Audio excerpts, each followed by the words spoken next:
तो परमात्मा कहा करते थे कि भाई ये गुरु जो हैं ये नीम हकीम हैं, तुम्हारे गुरु पूरे नहीं हैं, और पूरे गुरु बिना बात बने को नहीं। अब ये बात परमात्मा की धीरे धीरे काफी चर्चा का विषय बन गया। एक गुजरात के अंदर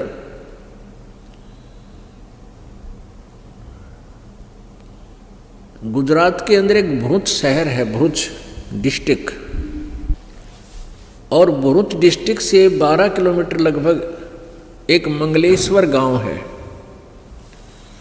और वहाँ पर ये नर्मदा नदी एक टापू बना देती है। जमीन का एक 800-900 एकड़ का जो क्षेत्र है उसके चारों तरफ से यानी दोनों तरफ से जाके आगे मिल जाती है, उसको अपने घेरे में डाल रखा है, उसको टापू बोलते हैं। तो उसके अंदर उसके अंदर 30-40 घरों का गांव था। पहले छोटे छोटे झोपड़ियाँ हुआ करती थी और जल का आसरा लेकर ही वो वहाँ रहा करते थे। तो उसके अंदर उस टापू में अर्थात 800-900 एकड़ जो जगह थी वहाँ पर 30-40 घरों का एक गांव था, और उसमें जीवा दत्ता नाम के 2 ब्राह्मण भाई रहा करते थे, और भी ब्राह्मण परिवार थे उसमें। अब वो जीवा और तत्वा, उसको दत्ता भी बोल देते हैं, तय को दय भी बोल देते हैं। तो हम संत लैंग्वेज में जीवा और दत्ता बोलते हैं। वो बहुत परमात्मा के चाहने वाले थे। परमात्मा की चाह के अंदर वो इतने मगन थे कि जगह जगह जाते थे, संतों के सत्संग सुना करते थे। अब जहां भी वो जाते थे तो ये बताया जाता था कि गुरु बिन मोक्ष नहीं हो सकता, और फिर ये भी कहते थे कि पूरा गुरु हो, क्योंकि परमेश्वर कबीर जी से भयभीत होकर के वो सभी संत मंडलेश्वर ब्राह्मण ऋषि ये शब्द भी कहने लग गए थे कि अभी गुरु पूरा हो, पूरे बिना बात बने कोई नहीं। और अपने आप को फिर पूरा सिद्ध करने के लिए बहुत से उदाहरण दिया करते थे। तो जीवा दत्ता जी दोनों भाई परमात्मा की प्राप्ति के लिए मोक्ष कराने के उद्देश्य से संतों के पास जाते, उनके विचार सुनते और सभी ये शब्द बोलते, यही वचन कहते कि गुरु बिन मोक्ष नहीं, और गुरु पूरा हो। तब उन दोनों भाइयों ने सोचा भी जहाँ भी जाते हैं, जिस भी ऋषि महर्षि के संत के मंडलेश्वर के गुरु के ब्राह्मण के वचन सुनते हैं, हमने तो वो सारे अच्छे लगे हैं। यानी प्रत्येक संत ज्ञान देता है, भगवान की चर्चा करता है, हमें तो सभी अच्छे लगते हैं। लेकिन ये पहचान हम कैसे करें कि इनमें पूरा कौन सा है? सभी अपने आप को पूरा बताते हैं, इनकी वे ऑफ वर्शिप भिन्न भिन्न है, इनके ज्ञान में भी अंतर है। तो ये कैसे निर्णय करें कि गुरु पूरा है? तो उन्होंने सोचा भी देखो, मनुष्य जीवन में बार बार मिला को नहीं, क्योंकि ज्ञान जो सत्संग सुनाया जाता है, जो जहाँ भी कोई सुनाता है, तो यही कहते हैं भी मानुष जन्म बार बार प्राप्त नहीं होता। 84 लाख योनियों के अंदर धक्के खाकर दुख उठा करके एक बार मानव शरीर प्राप्त होता है, और मानव शरीर प्राप्त करके परमात्मा की भक्ति नहीं की तो जीवन व्यर्थ हो जाता है। तो पुण्यात्मा जो होती है उनको ये छोटी सी बात ही बहुत ज़्यादा चुभ जाती है, वो भयभीत हो जाते हैं, हे भगवान क्या होगा यदि अब के मोक्ष नहीं हुआ तो ना जाने कितनी बार कुत्ते गधे सुअर की योनियां प्राप्त करनी पड़ेंगी। इस दृष्टिकोण से इस मानव जीवन को सफल करने के उद्देश्य से जीवा और दत्ता ने अपने आप सोचा कि हे भगवान, हमें पूरा गुरु मिलाओ। हम पूरे गुरु को समझ नहीं पा रहे हैं, कैसे पहचान करें। तो उन्होंने आप पर एक डिसीजन ले लिया, एक वट वृक्ष की यानी बड़ की एक सूखी लकड़ी वह नीचे पड़ी थी टूटी हुई काफी दिनों से, उसको उठा के अपने आंगन में जैसे पौधा लगाया करे, जो बना के गड्ढा खोद के और उसमें लगा दी, वह गाड़ दी वो सूखा खूंड। और फिर उन्होंने के विचार किया कि इस सूखे खूंड में, इस सूखी डारी में, टहनी में हम मंडलेश्वर संतों के चरण धो के और चरणामृत डालेंगे। यदि चरणामृत डालने से यह सूखी टहनी हरी होगी, हम उसको पूरा गुरु मान लेंगे। वैसे पुण्यात्माओं, ये कोई तरीका नहीं था पूरे गुरु की पहचान का, पर वो भोले वाले थे, श्रद्धा गणी थी भगवान में, और पूर्ण परमात्मा और पूरे गुरु के लिए वो तड़फ रहे थे। तो परमात्मा अपनी ऐसी आत्माओं के लिए कोई ना कोई तरीका बनाता है। उन्होंने क्या किया, किसी भी मंडलेश्वर के पास जाते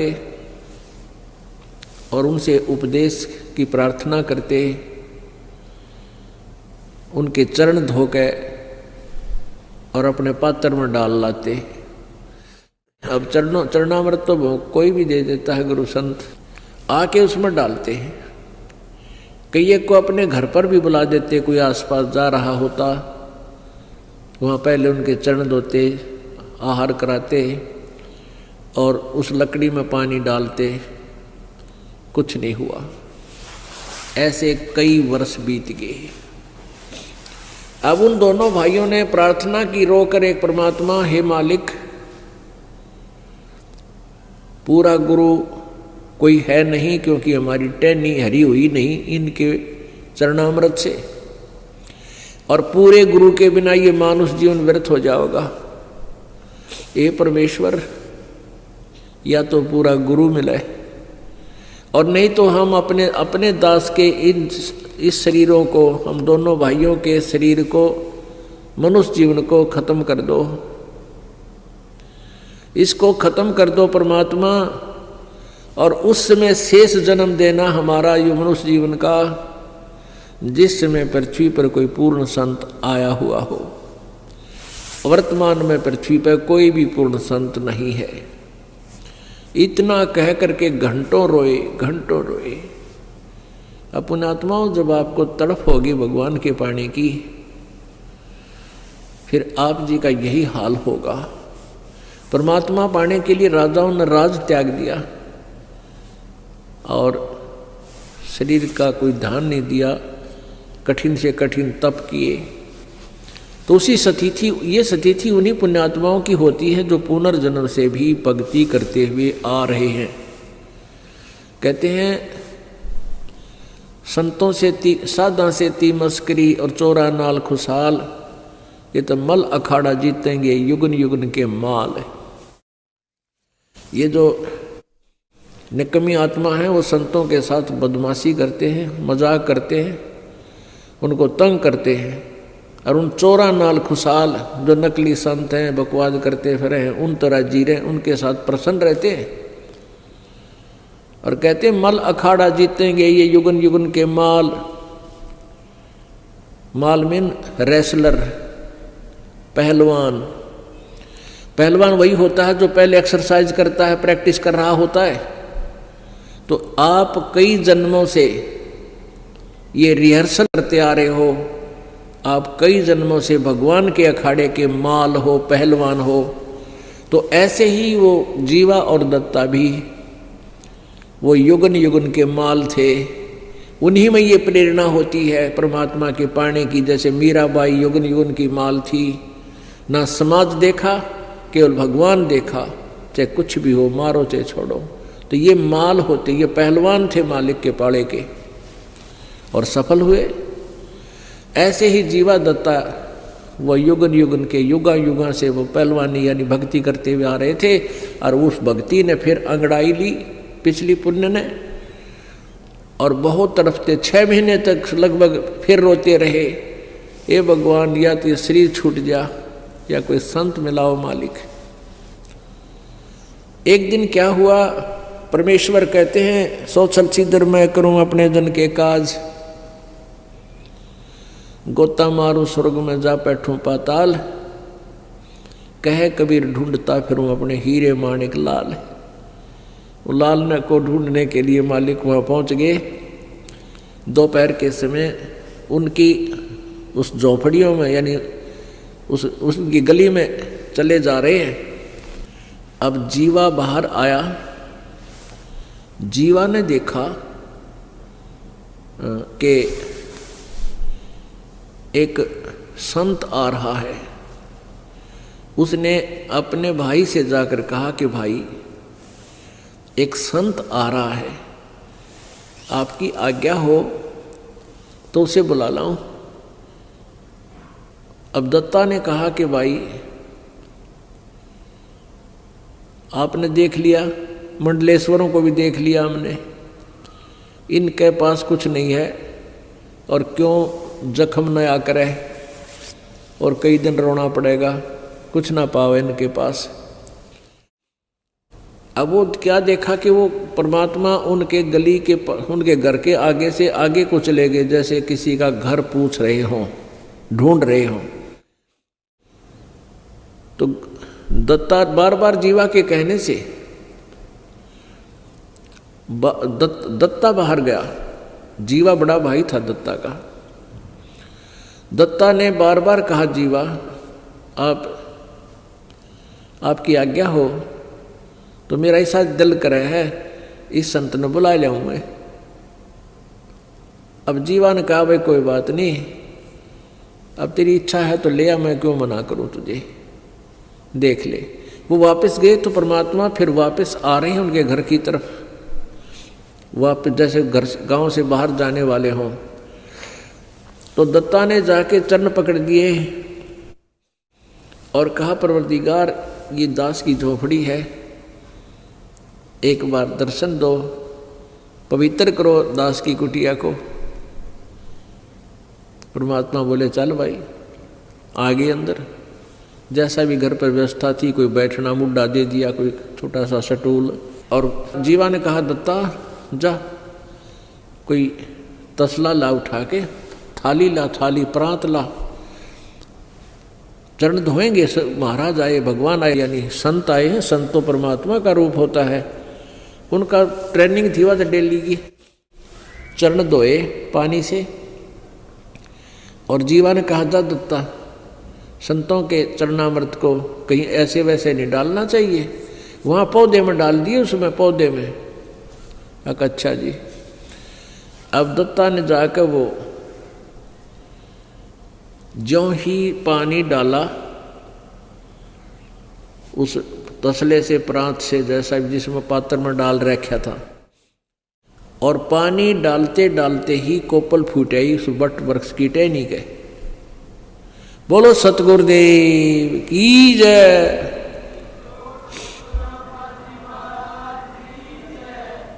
अब दत्ता ने आवाज लगाई जीवा दौड़ के आना, जीवा जल्दी आ। जीवा गया, क्या देख भगवान आगे, आज जिसकी चाह थी वो मिल गया हमारे को। अब देखे थोड़ी देर में पूरी कोपल फूट गई, हुए इतने लंबे लंबे पत्ते हो गए, सूखी टहनी गए। अब दोनों ने एक एक पैर पकड़ लिया, एक एक पैर पकड़ लिया, रोवा बुरी तरह मुंह की तरफ देखे, भगवान आप कहाँ छुपे थे, हे परमात्मा आप कहाँ छुपे थे, हमने तो सोच लिया था कि ये जीवन बर्बाद होगा, और यही प्रार्थना करते थे भगवान या तो इस जीवन हमारा अंत कर दे, इस मनुष्य जीवन का, फिर दे देना जीवन, फिर जन्म देना मालिक जब कभी परम संत यहाँ आए हों। हमने सोच लिया था इस पृथ्वी पर कोई संत नहीं रहा। परमात्मा ने कहा कबीर जी ने कि भाई बच्चा, अगर पृथ्वी पर संत ना होगा, इसमें आग लग जाएगी, यहाँ रह नहीं सकता प्राणी। ये तो संत यहाँ मैं रखता हूँ एक आध अपना भक्त, प्यारी आत्मा या स्वयं आता हूँ, जिससे पृथ्वी पर बैलेंस बना रहता है। और बेटा जब पृथ्वी पर संत नहीं होगा तो इसमें आग लग जाएगी, पूरी पृथ्वी कट कर मर जा, आपस में इतना बुरा हाल हो जाएगा। तब उन्होंने कहा कि हे परमात्मा, हमने तो आपकी बहुत इंतज़ार करी, आप नहीं आते तो हम 6 महीने और ज़्यादा जीवित रहते, क्योंकि सूख का कांटा हो गए थे और उनका जो है बुरा हाल था। अब दोनों ने उपदेश लिया। अब उपदेश लिया, ज्ञान सुना, सबसे न्यारा ज्ञान और सबसे न्यारा भगवान। उस ज्ञान से परमात्मा आते रहे, उनको ज्ञान सुनाते रहे, आते रहे, ज्ञान सुनाते रहे। कुछ दिनों में वो ज्ञान से परिपक्व हो गए। वो उस ज्ञान को फिर सुनाने लगे अपने ब्राह्मण वर्ग में। अब ब्राह्मण वर्ग तो राम और कृष्ण तो परमानने को नहीं, शिव जी तो ज़्यादा किसी की सुने नहीं, भैरव भूत की भी पूजा करवावे। अब उन्होंने पूछा भी तुमने गुरु कौन बना लिया, ऐसा नास्तिक जो ब्रह्मा विष्णु महेश से भी अलग कोई भगवान बताता है। तो उन्होंने बताया कि बनारस में, काशी में हमारे यानी परमात्मा ही आए हुए हैं, वो पूर्ण ब्रह्म है, पूर्ण परमात्मा है कबीर जी। परमात्मा आएंगे तुम्हें मिलवाएंगे। तो परमेश्वर फिर आगे अपने भक्तों को संभालने के लिए जीवा दत्ता ने गांव वालों से कहा कि आ जाओ, आज भगवान आए हैं। अब ज्ञान तो सुना नहीं, शुरू से ही पूछने लगे तू कौन है, तेरी जाति क्या है। वो ब्राह्मण लोग बोले तूने हमारे भाइयों को, हमारे धर्म के लोगों को मिसगाइड कर दिया है, तू मुसलमान है या क्या है। परमात्मा ने कहा जात ना पूछो संत की, पूछ लीजिए ज्ञाने, मोल करो तलवार का, पड़ी रहन दो म्यान। लेकिन नहीं माने। परमात्मा ने कहा भी मैं जुलाहा हूँ और कबीर मेरा नाम है और काशी में रहता हूँ। वैसे मेरा मूल ठिकाना सतलोक है। अब सतलोक उन सुना नहीं कदे, वो सतलोक न समझे कि कहने लगे अच्छा धानक है तू, धानक है? कहाँ पक्का धानक हूँ भाई, सारी सृष्टि की रचना बनाने वाला भी मैं ही धानक हूँ और कपड़े बुनने वाला यहाँ पर भी मैं धानक हूँ। सब उठकर चले गए। फिर उनका एक मीटिंग हुई, पंचायत हुई। कहने लगे भाई जीवा दत्ता को जाति से डाल दो, ये तो धानक का चेला बन गया, इसने तो हमारे जाति का नाश कर दिया, एक शूद्र का चेला बन गया, हम कहाँ मुंह दिखाएंगे।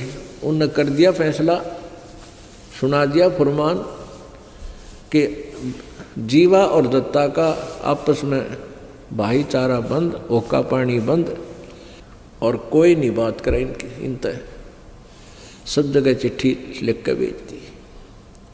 अब दोनों बहुत दुखी हो गए। लेकिन ज्ञान ऐसा है परमात्मा का, सारा संसार रुष्ट हो जावे, ये मार्ग नहीं छूट सकता। फिर वो माल थे, मीराबाई की तरह युगन युगन के माल थे, पहलवान थे, और माल वही हो जो सब ने ढा दे। तो उनको कोई यूँ तो हुई कि ये होता गया गलत, फिर कोई बात ना, परमात्मा चाहिए हमने, वो मिल गया। फिर क्या हुआ कि जीवा के लड़का था और दत्ता के लड़की, दोनों विवाह योग्य हुए। अब कोई ब्राह्मण हाथ टेकन दे नहीं, बालका का ब्याह क्यों करें। परमात्मा आए, चिंता व्यक्त की कि प्रभु ऐसे ऐसे समस्या आ गई हमारे सामने। वैसे तो आपके दास समर्पित हैं, आपके बच्चे भी ज्ञान को समझ चुके हैं, ऐसी तो कोई बात ही नहीं है। हमारे बिना ब्याह रह जाएंगे तो भी कोई दिक्कत नहीं हमने। आपके ज्ञान से हमें प्राप्त ज्ञान हो गया, पता लग गया कि 1 लाख पूत 1.25 लाख नाती, उस रावण काज दीवान बाती। इस वंश चला के देख ले, 1 लाख बेटे थे रावण काज को, दीवा लावणिया भी कोई ना, वंश शेष रहा नहीं। या तो सब ने जाना है, लेकिन इन लोगों ने हमारे साथ बुरा कर दिया। इन ब्राह्मणों ने हमारी हुक्का पानी बंद, भाईचारे से हम अलग कर दिए। हमारे बच्चों के रिश्ते भी ये नहीं लेते, ना करते। परमात्मा बोले तुम एक काम करो, जगह जगह जाके कह दो भाई या तो हमारे बच्चों का ब्याह होने दो, और नहीं होने देते हो तो हम इन दोनों बच्चों की शादी कराएंगे आपस में। जीवा का लड़का, दत्ता की लड़की, इन दोनों का ब्याह आपस में करेंगे हम, और क्या करें। अब उन्होंने ऐसा ही एक प्रोपगंडा फैला दिया। अब ब्राह्मणा की फिर पंचायत हुई, भाई जमानास हो गया, बाण भाई का ब्याह होगा कि तुम मुँह दिखावांगे। उनकी पंचायत होगी। कहने लगे, अब के विचार किया कि भाई लड़का लड़की का के दोष है, गलती तो उन दोनों ने कम्या की है, तो हम ये तो अलाउड कर दो भाई लड़की का और लड़कियां की ब्याह अन्य स्थान पर हो सकता है। तो उन्होंने कहा कि ऐसे नहीं भाई, फिर तो कोई ब्याह ना करे। उनका तुम नो करो, लड़के और लड़की ने गोद ले लो और फिर हम ब्याह करेंगे। तो वो आए सारे इकट्ठे हो गए कि खबरदार दे, तुमने आपस में ऐसा दीन भ्रष्ट किया तो, और ये लड़के लड़की तो हमारे हैं, ये लड़का लड़की हमें दो, हम इनको गोद लेते हैं, हम शादी करेंगे इनकी कितना करें ढंग से, तुमने इससे कोई लेना देना नहीं। वो बोले ठीक से ले जाओ। थारे लड़का लड़की ने वह समस्या भी हल कर दी, ब्याह वाली भी परमात्मा ने। उन आप पे ब्याह कराया, दोनों बच्चों का बस सर दर्द भी हटा दिया, ब्याह का खर्चा भी ना होया। तो फिर थोड़े दिन वो सीधे हो गए, ज्ञान समझ मान ला गया धीरे धीरे, क्योंकि वो बच्चे जहाँ गए उन्होंने भी ज्ञान समझाया। फिर वो सारा काम सेट हो गया, बच्चे भी उनको दे दिए और परमात्मा की भक्ति भी उस नगरी में तकरीबन करने लगे। अब जो वो सूखे टहनी बट के वृक्ष में जरनामृत डाला था टहनी में, वो एक पेड़ बन गया पूरा, और वो पेड़ आज भी विद्यमान है। 600 वर्ष हो गए उसने, वो पेड़ आज भी विद्यमान है। और वहाँ पर कबीर पंथ के ये परंपरागत महंतों का वहाँ एक आश्रम बना हुआ है, जो इन यादगारों को संभाले हुए हैं। उसको हम देख कर आए थे, स्वयं आँखों देख कर आए हैं। एक बार गए थे हम देखने के लिए।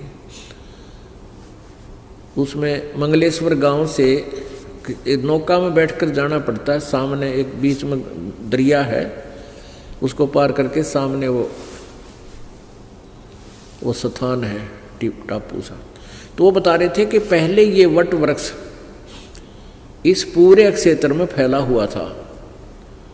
यानी बड़ की एक ऐसी व्यवस्था होती है, एक बड़ ने आगे बढ़ने की जगह मिल जाओ, वो ऊपर से इसकी दाढ़ी सी आती है नीचे जड़ें, और जमीन में घुस जाती हैं, और कुछ ही देर में वो पूरा पिलर सा बन जाता, सपोर्ट देती है और आहार खुराक देती है। फिर आगे टहनी चली जाती है, यानी बहुत दूर तक जा सकता है। लेकिन अब उसको काट पीट कर दोबारा वहाँ खेती करने लगे, और वो थोड़ी सीमा में रह रहा है 2 एकड़ जमीन में। मतलब वो लगभग टोटल तो 4 एकड़ में गया है, यानी 2 एकड़ ऐसे बढ़ रहा है, सेंटर से 2 एकड़ 2 एकड़, तो ऐसे 4-5 एकड़ में अब भी वो विद्यमान है, शेष बचा हुआ। बड़ी बड़ी दाढ़ी उसको नीचे गड़ी हुई, बड़े बड़े पेड़ हो गए ऐसे ऐसे। तो वहाँ वो महंत हैं, उनसे भी पूछा, वहाँ के गांव नगर वालों से भी पूछा, तो उन्होंने यही बताया कि ये कबीर परमात्मा जी या जीवा दत्ता नाम के 2 भाई ब्राह्मण भाई रहते थे, उनको ज्ञान दिया था। उन्होंने एक शर्त रखी थी, उस कारण से ये वह सूखे वृक्ष की टहनी ये पेड़ रूप धारण करेगी। आज भी वे प्रमाण वहाँ विद्यमान है। पुण्यात्मा परमात्मा हमें यही बताते हैं कि पूरा तो गुरु हो और फिर सत्संग अवश्य अटेंड करे, उस संत के फिर चरणों से दूर ना हो। परमात्मा पाने के कुछ फार्मूले बताए हैं। द्वार धनी के पड़ा रहे, धक्के धनी के खावे, 100 काल झकझोल ही पर द्वार छोड़ ना जावे। ये दूसरा फार्मूला। एक तो है कि पूरे गुरु हों, फिर गुरु जी की शरण में आने के बाद छोटे मोटी आपत्ति यदि आ भी जावे, परमात्मा के द्वार से दूर नहीं हुए। द्वार धनी के पड़ा रहे और धक्के धनी के खावे, 100 काल झकझोल ही द्वार छोड़ दी जावे।